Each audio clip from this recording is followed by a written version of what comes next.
So guys, kasalukuyang nagsasagawa ng inspection sa kahabaan ng Commonwealth ang ating PNP Chief Police General Jose Melencio Sinartates, kasama si Police Major General Anthony Birin, Police Brigadier General Silvio at iba pang mga opisyalis ng PNP para tiyakin ang seguridad ngayong 2026 SONA, at syempre para siguraduhin na nasa maayos na kalagayan yung ating mga pulisan na nakatalaga dito sa kapaligiran o kahabaan ng Commonwealth.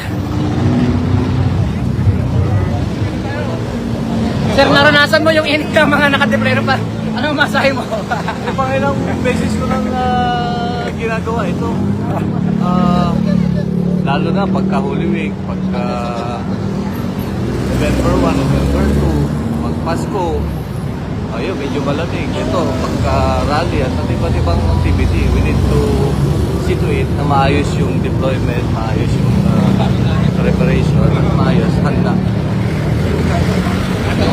At kung pwede, ay makapag-react tayo o makapag-recalibrate kung ano yung dapat gawin na mas maayos para mapaganda. Tapos sir, mensahe mo sa mga kapulisan?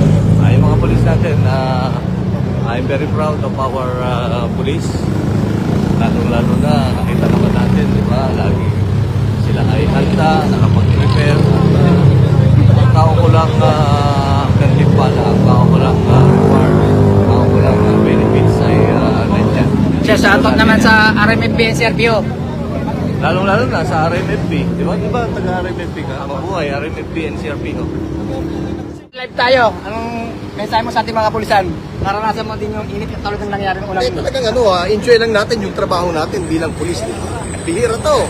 Taong isang beses lang isang ito nangyayari. Dapat pagtrabaho tayo maayos, di ba? Ganyan lang po yung ating live coverage para po sa pag-inspection ng ating Chief PNP, ng NCO at ng ating CRPO Regional Director.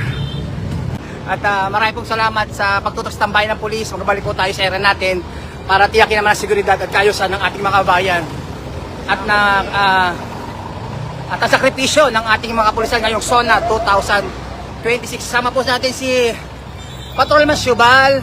Shoutout tayo kay sa lahat ng bumubuo ng PNN Police News Network, ng Camp Crame, ng NEMSQ, at syempre sa aming Force Commander na patuloy nagtitiwala sa amin, Police Colonel Celso M. Rodriguez, at sa ating PNP Chief Police General Jose Melencio Sinartates, sa amin pong Deputy Force Commander Police Lieutenant Colonel Pasilan, sa amin pong Bigas F5 Chief Major Kabutahe, at sa lahat po ng buong pwersa ng Philippine National Police. Maraming po salamat sa inyong suporta at tuloy-tuloy pa rin yung ating special coverage ng SONA 2026. God bless us po.